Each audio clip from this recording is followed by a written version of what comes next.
Hello friends. मुझे उम्मीद है कि आप सब खैरियत से होंगे। Welcome to my YouTube channel Poly Knowledge hub.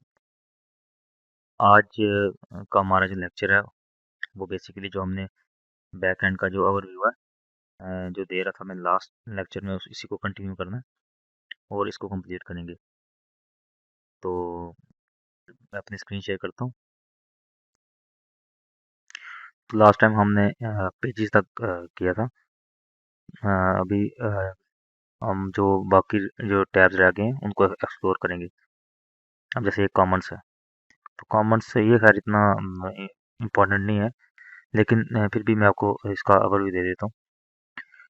इसमें जो आपके कमेंट्स होंगे ना, आपके पोस्ट पे या पेजेस पे या जहाँ भी आपने इनेबल कर दिए, तो वहाँ पे ना ये आपको मतलब शो हो जाएंगे कमेंट्स। जैसे मैं आपको एग्जांपल देता हूँ। पोस्ट पे आप जाएंगे तो इसमें बाय डिफ़ॉल्ट जो है अगर आप ये क्लिक करें क्विक एडिट पे, बाय डिफ़ॉल्ट ये देखें अलाउ कमेंट्स जो है वो टिक हुआ है, ठीक है। तो हम यहाँ से डिसेबल भी कर सकते हैं, इनेबल तो ऑटोमेटिकली है बाय डिफ़ॉल्ट। कमेंट्स इस मकसद के लिए होते हैं। और अगर हम चाहें हम पेजेस में भी कमेंट्स जो है वो ऑन कर सकते हैं, लेकिन ये यूजफुल प्रैक्टिस नहीं है। ये देखें बाय डिफ़ॉल्ट जो है ये इसको जो उन्होंने डिसेबल किया हुआ है, ठीक है। तो कमेंट्स का ये जो है काम है। अब ये जो दो टैब्स हैं ये बहुत इंपॉर्टेंट है। जैसे ये अपीयरेंस टैब है और एक प्लगइन्स है, ठीक है। अपीयरेंस टैब में जो है ना आपको थीम जो है वो अ, आप इंस्टॉल कर सकते हैं इसमें। जैसे हमारे मोबाइल्स में थीम्स वगैरह होती हैं, और जब भी हम कोई नई थीम इंस्टॉल करते हैं तो सारा जो मोबाइल का जो लुक है, जो उसकी सेटिंग्स वगैरह जो है वो सब कुछ जो है वो चेंज हो जाती है, लेआउट वगैरह। तो यही सेम फंक्शन यहाँ भी है थीम्स का वर्डप्रेस के अंदर।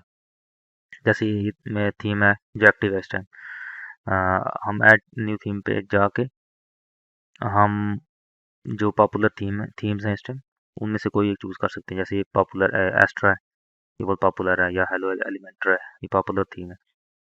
हम सर्च भी कर सकते हैं, ठीक है, कोई भी थीम। और जैसे हम एडवांस वर्डप्रेस वेबसाइट डेवलपमेंट में जाएंगे तो हम मैं आपको ये भी बताऊंगा कि आपने मैनुअली अपलोड कैसे करनी है थीम्स। जैसे जो ये जो थीम्स आप यहाँ देख रहे हैं ये फ्री हैं, तो जो पेड थीम्स होती हैं उनको हमने मैनुअली अपलोड करना होता है। यहाँ अपलोड थीम में करके तो फाइल चूज़ करके ऐसे अपलोड करना होता है।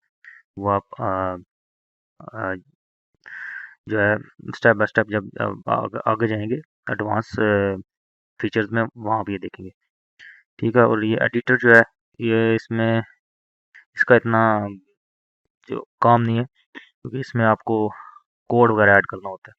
तो कोडिंग को भी मैं टच नहीं कर रहा, क्योंकि मैं आपको एक वो जो फ्रेंड्स जो विदाउट कोड एक कंप्लीट वेबसाइट बनाना चाहते हैं और सर्विस देना चाहते हैं, ये उनके लिए कोर्स, ठीक है। अच्छा, नेक्स्ट प्लगइन्स में आ जाते हैं। प्लगइन पे क्लिक किया मैंने।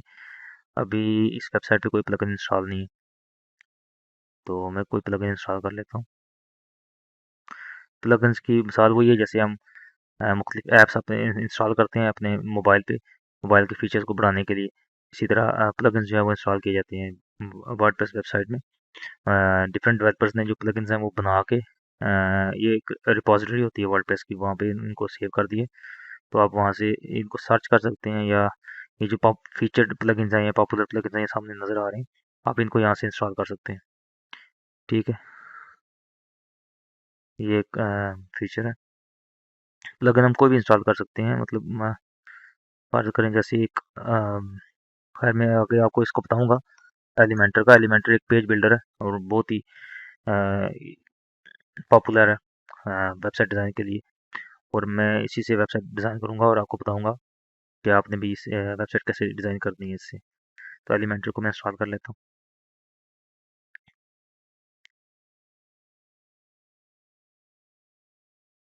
इसको एक्टिवेट कर लूँगा।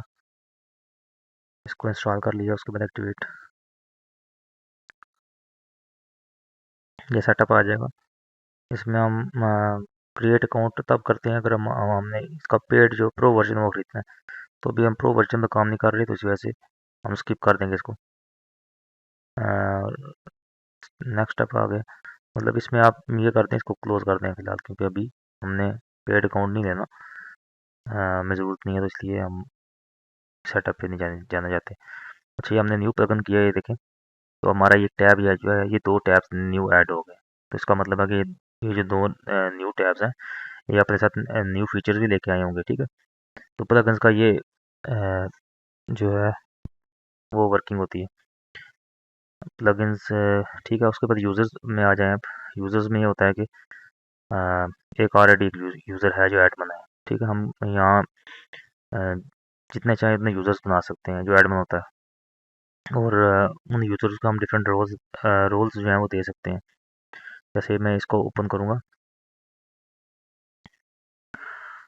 सबसे जो टॉप पे रोल है वो होता है एडमिन का, ठीक है। उसके बाद डिफरेंट रोल्स आते रहते हैं, जैसे मैं आपको बताऊँगा हायरार्कीज़ की। अ,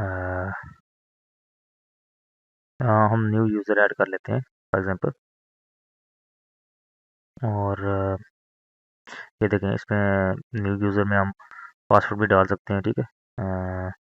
और user name, email, first name, last name, सारा कुछ, ठीक है।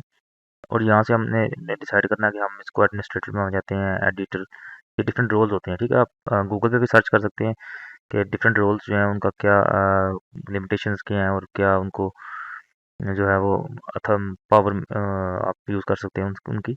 लेकिन मेन जो है वो ज़्यादा ये दो रोल्स यूज़ होते हैं, एक सब्सक्राइबर का, जो हमें पता है कि सब्सक्राइबर क्या होता है, जैसे हम सब्सक्रिप्शन लेते हैं यूट्यूब की या नेटफ्लिक्स की, इस तरह। और एक होता है एडमिन, ठीक है। ज़्यादातर ये दो रोल्स जो हैं वो यूज़ होते हैं, और इस टैब का ये मकसद है। फिर टूल्स में आ जाते हैं। टूल्स में यार इतना इसमें भी नहीं है। इसमें सिर्फ आपको ये जो वेबसाइट की हेल्थ है वो आप देख सकते हैं कि हेल्थ मतलब कि कोई सिक्योरिटी इशू है इसमें, या कोई अगर इम्प्रूवमेंट चाहिए, तो उसमें हम ये चीज़ चेक कर सकते हैं। लेकिन ये इतना चीज़ यूज़ नहीं होती।